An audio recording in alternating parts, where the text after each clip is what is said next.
Jaga jarak dengan perawat itu wajar, seperti juga kita memang harus jaga jarak dengan siapa saja sekarang. Tapi kalau sampai mengusir mereka, itu sudah keterlaluan. Pasien PDP atau ODP adalah korban. Bantu mereka mengisolasi diri di rumahnya masing-masing. Bahkan kita perlu mensupport kebutuhan mereka. Supaya apa?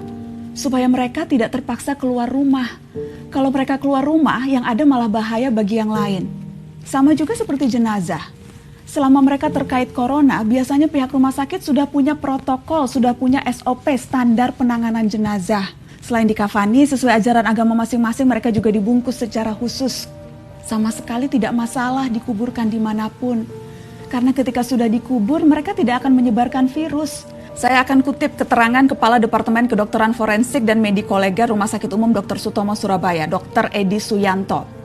Secara ilmiah ilmu kedokteran, korban atau jenazah kemungkinan menularnya sudah tidak ada, apalagi virus corona.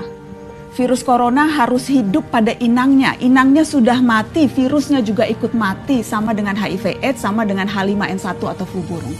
Jelas itu, jelas tidak akan menularkan.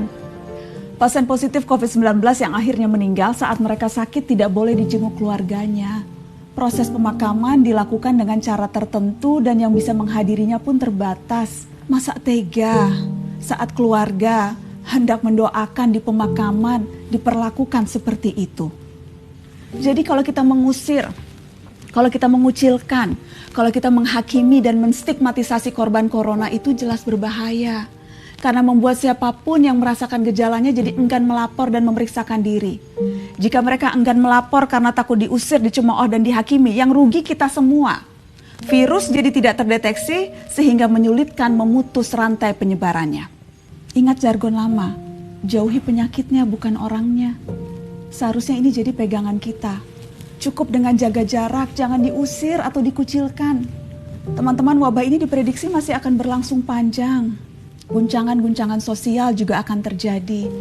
Dan inilah saatnya memperkuat solidaritas.